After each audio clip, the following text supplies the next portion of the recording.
Hello everyone. Today we'll study the remaining part of your chapter from Footprints Without Feet book, The Making of a Scientist, Part 3. Because its first part and second part we had already covered in our previous videos.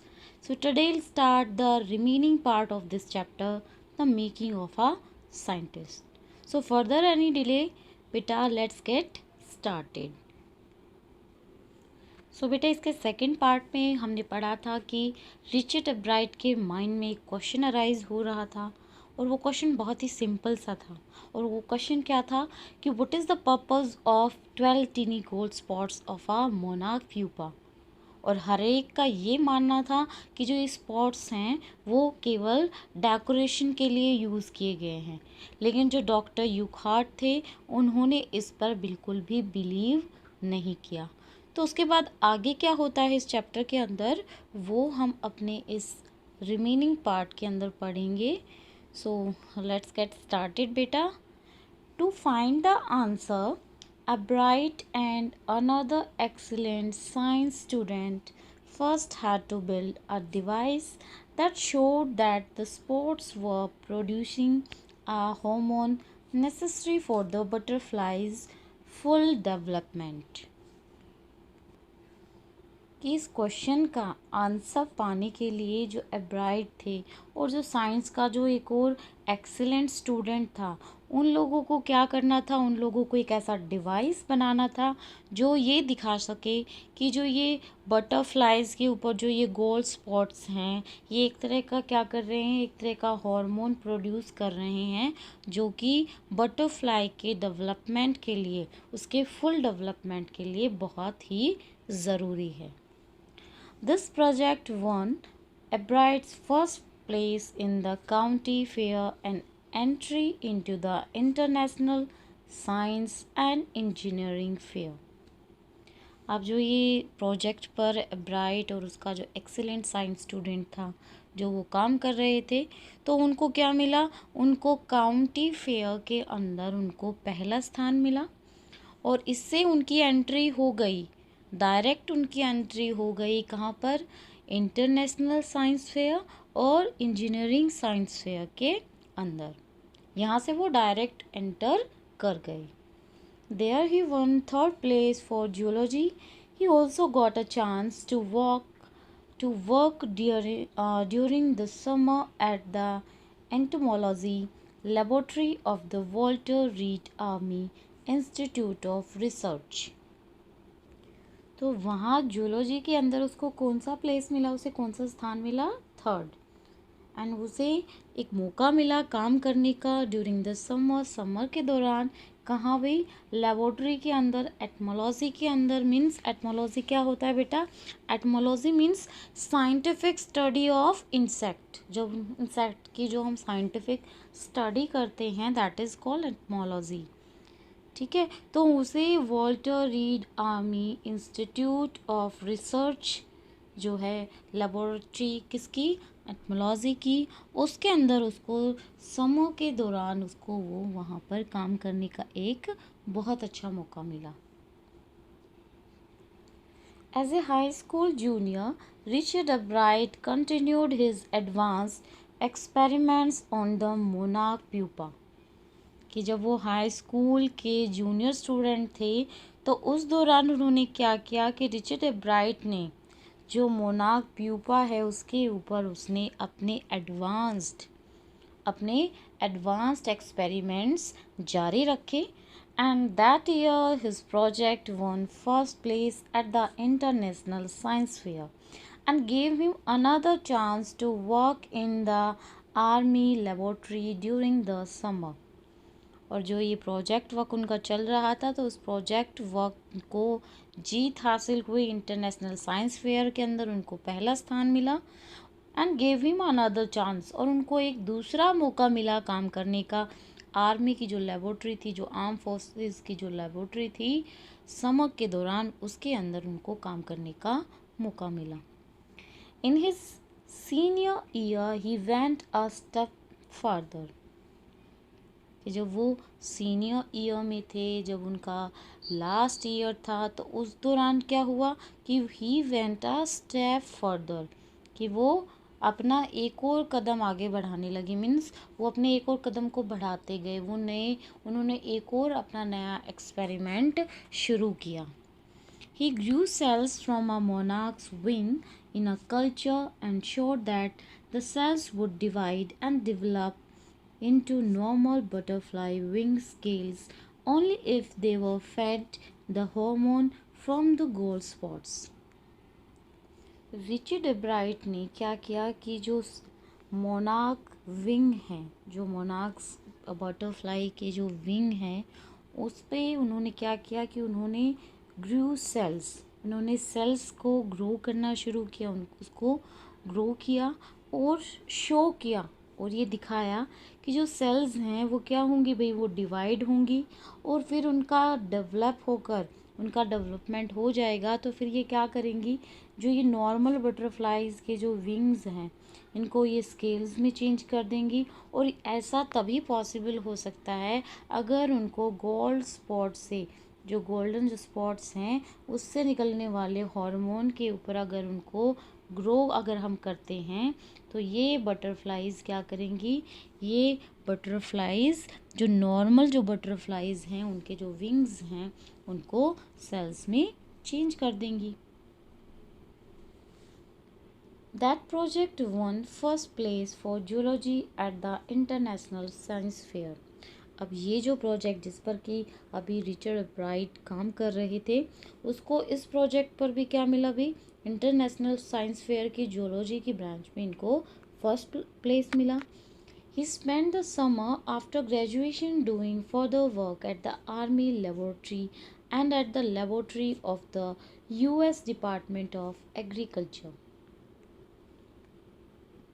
यहाँ पे Richard एब्राइट के बारे में बताया है कि after graduation, कि graduation complete करने के बाद रिचर्ड एब्राइट को क्या मिला कि उसने जो अपनी समर्स हैं वो कहाँ उसने बिताई, ही स्पेंड द समर, उसने अपनी समर्स जो हैं, अपनी जो गर्मियाँ हैं वो कहाँ स्पेंड की, काम करते हुए, कहाँ पर, आर्मी की लेबोरेटरी के अंदर and the laboratory of the US department of agriculture, यानी कि इन लेबोरेटरीज के अंदर उन्होंने काम करते हुए अपनी समर्स को स्पेंड किया।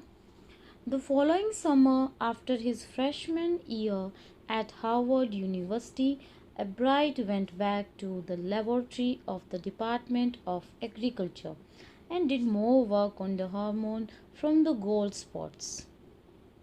कि the following summer means the next summer, कि जो नेक्स्ट समर के अंदर जो हार्वर्ड यूनिवर्सिटी में जो उनका फ्रेशमैन मतलब जो उनका जो फर्स्ट ईयर था, तो उसके बाद क्या हुआ कि एब्राइट ने क्या किया कि एब्राइट जो है वापस वो कहाँ चले गए, वो वापस एग्रीकल्चर की जो लेबोरेटरी थी उसके अंदर चले गए और उन्होंने दोबारा से जो गोल्डन स्पॉट से जो मिलने वाला जो हार्मोन है उसके ऊपर उसने फिर से अपना प्रोजेक्ट वर्क शुरू कर दिया, उसने फिर से स्टार्ट कर दिया। Okay, so a year and a half later, during his junior year, Ebright got the idea for his new theory about cell life. It came while he was looking at X-ray photos of the chemical structure of a hormone. A year and a half later means 1.5 साल के बाद। कब? जब वो junior year में थे। Junior year के दौरान उन्होंने क्या किया कि एब्राइट को एक आइडिया मिला, एक थॉट मिल गया, किससे रिलेटेड, सेल्स जो लाइफ होती हैं उसके रिलेटेड उसे अपनी नई थ्योरी के लिए उसे एक नया आइडिया, एक नया थॉट उसे मिल गया। कब मिला ये? इट केम वाइल, ये उसे तब मिला जब वो क्या कर रहा था, जब वो केमिकल स्ट्रक्चर, हार्मोन के केमिकल स्ट्रक्चर की एक्सरे फोटोज़ जब वो देख रहा था, तो तभी उसके माइंड में उसे एक आइडिया उसे आया, उसे वो आइडिया, न्यू आइडिया उसे अपनी थ्योरी के लिए मिला। When he saw those photos, Ebright did not shout. Eureka और even I have got it. कि जब एब्राइट ने उन फोटोज़ को देखा तो एब्राइट चिल्लाए नहीं, वो नहीं चिल्लाया, उन्होंने आवाज़, कोई भी आवाज़ नहीं निकाली। Here eureka means I have found, यानी मुझे वो मिल गया है, मैंने उसे ढूंढ लिया है। But he believed that along with his findings about insect hormones, the photos gave him to the answer to one of biology's puzzles। लेकिन उसे क्या था, उसे ये बिलीव था, उसे ये विश्वास था कि जो ये फोटोज़ हैं उससे क्या मिलेगा, उसे उसे जो जियोलॉजी है उसी के अंदर जो एक पजल्स है, जो एक पज़ल है उसका उसे एक अच्छा सा आंसर मिल गया था। और वो आंसर क्या था भाई, कि how the cell can read the blueprint of its DNA, कि कैसे जो सेल्स होती हैं कैसे वो अपने डीएनए का जो ब्लूप्रिंट होता है उसे वो पढ़ सकती हैं। And DNA is the substances in the nucleus of a cell that controls heredity. So substances का मतलब है यहाँ पे the essential part, and nucleus means central point. Nucleus का मतलब क्या है यहाँ पे, central point. And heredity, heredity means natural tendency. So यहाँ पे क्या बताया है कि जो डीएनए होता है वो क्या होता है, वो सेंट्रल पार्ट जिसे हम बोल सकते हैं, सेंट्रल पार्ट होता है किसी भी सब्सटेंस का।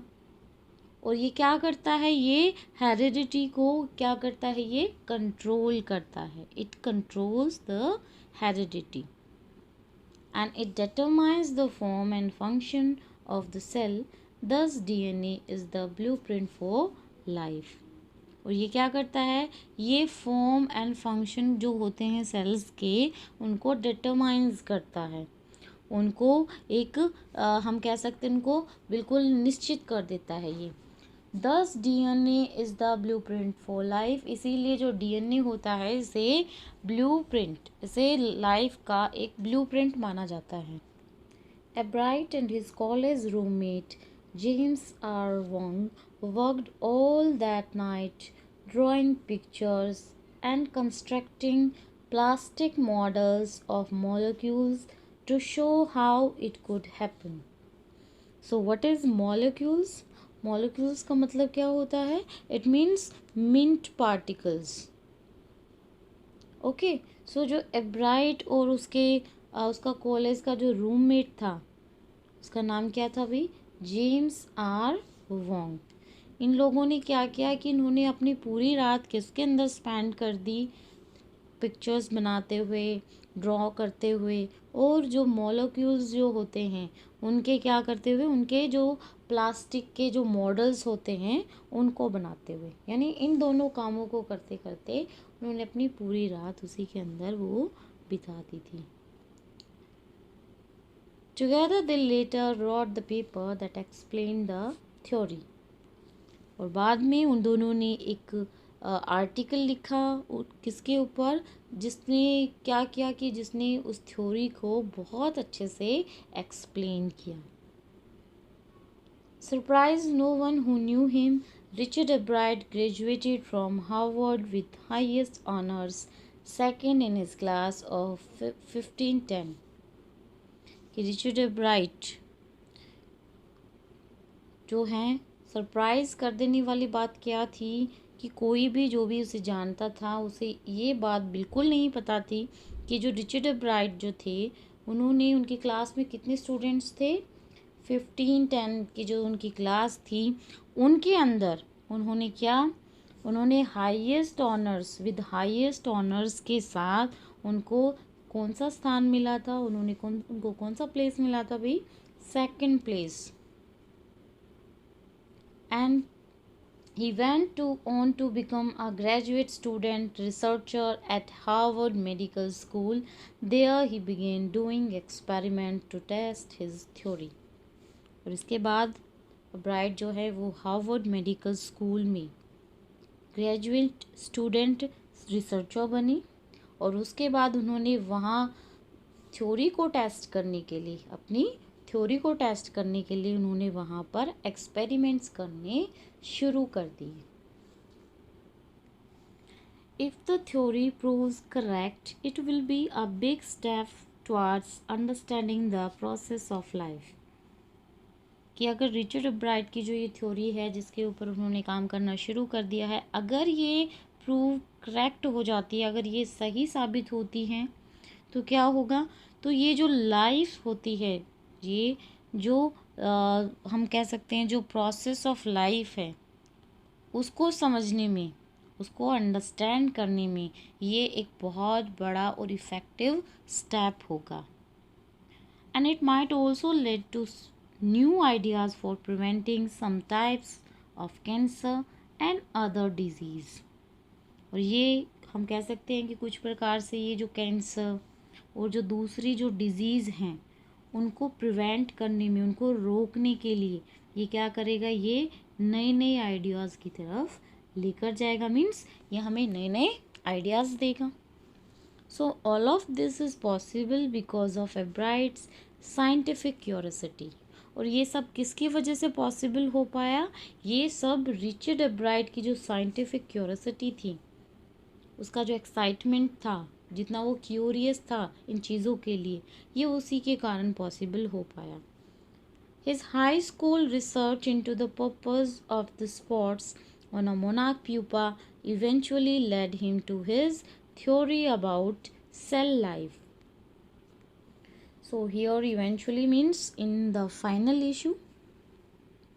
तो यहाँ पे रिचर्ड एब्राइट ने के बारे में बताया गया है कि जो मोनार्क प्यूपा के ऊपर जो स्पॉट्स थे उनका पर्पस क्या था, कि जो वो हाई स्कूल के अंदर जो उनका जो रिसर्च वर्क था वो उसे कहाँ किसकी तरफ लेकर गया, वो उसे जो सेल्स की जो लाइफ होती है, लाइफ से रिलेटेड जो उसकी थ्योरी है उसे उसकी तरफ लेकर गया. कि उसने जितने भी एक्सपेरिमेंट्स किए, जितने भी उसके जो प्रोजेक्ट वर्क उसने शुरू किए, उनका मेन पर्पस, मोनार्क प्यूपा के गोल्डन स्पॉट्स का मेन पर्पस, हाई स्कूल के अंदर उसने जितने भी रिसर्च वर्क किए उनका पर्पस, उसे किसकी तरफ लेकर गया, उससे जो सेल्स की जो लाइफ होती हैं उससे रिलेटेड जो उसकी जो न्यू थ्योरी जिसे वो लोगों के सामने प्रेजेंट करना चाहता था उसकी तरफ वो लेकर गया. Richard Ebright has been interested in science since he first began collecting butterflies, but not so deeply that he has not time for other interests. कि रिचर्ड एब्राइट के अंदर जो इंटरेस्ट था साइंस के अंदर, वो हमेशा से उसके अंदर वो इंटरेस्ट था. कब से ये स्टार्ट हुआ था, जब से उसने पहली बार जब उसने बटरफ्लाइज़ को कलेक्ट करना शुरू किया था. लेकिन ये इतना ज़्यादा भी इंटरेस्ट उसके अंदर नहीं था, इतना डीपली भी नहीं था कि he hasn't time for other interest, कि उसके पास जो दूसरे इंटरेस्ट होते हैं, हर एक व्यक्ति के हर एक चीज़ में होता है इंटरेस्ट, और वो दूसरी चीज़ें भी उसे अच्छी लगती हैं. तो ये नहीं था कि उसका इंटरेस्ट साइंस में इतना ज़्यादा था कि भाई वो दूसरी चीज़ों को टाइम नहीं दे सकता था. एब्राइट also became a champion debater and a public speaker and a good canoeist and all around outdoors person. ये रिचर्ड एब्राइट के बारे में बताया गया है कि उनकी साइंस के अंदर इतनी भी ज़्यादा रुचि नहीं थी कि भाई वो दूसरे जो उसके इंटरेस्ट है उनको कोई टाइम ही ना दे सके. सो एब्राइट जो है वो क्या बने, वो एक बहुत ही अच्छे चैम्पियन डिबेटर बने. इसके साथ साथ वो एक बहुत अच्छे पब्लिक स्पीकर थे, एक बहुत ही अच्छे गुड कैनोइस्ट थे. Means all around outdoors person, means यानी कि हम कह सकते हैं कि वो एक बहुत ही ज़्यादा टैलेंटेड पर्सन थे. उनके अंदर काफ़ी अच्छी क्वालिटीज़ थी. यानी कि वो एक चैम्पियन डिबेटर थे, एक पब्लिक स्पीकर थे और एक गुड कैनोइस्ट थे. कैनोइट मीन होता है अ पर्सन ट्रैवलिंग इन अ कैनोय, यानी कि जो हम कहते हैं ना जो बोट चलाने वाले होते हैं, that is called canoeist. So he is also an expert photographer, particularly of nature and scientific exhibits. इसके साथ साथ वो एक बहुत ही अच्छे फोटोग्राफर भी थे। किसके?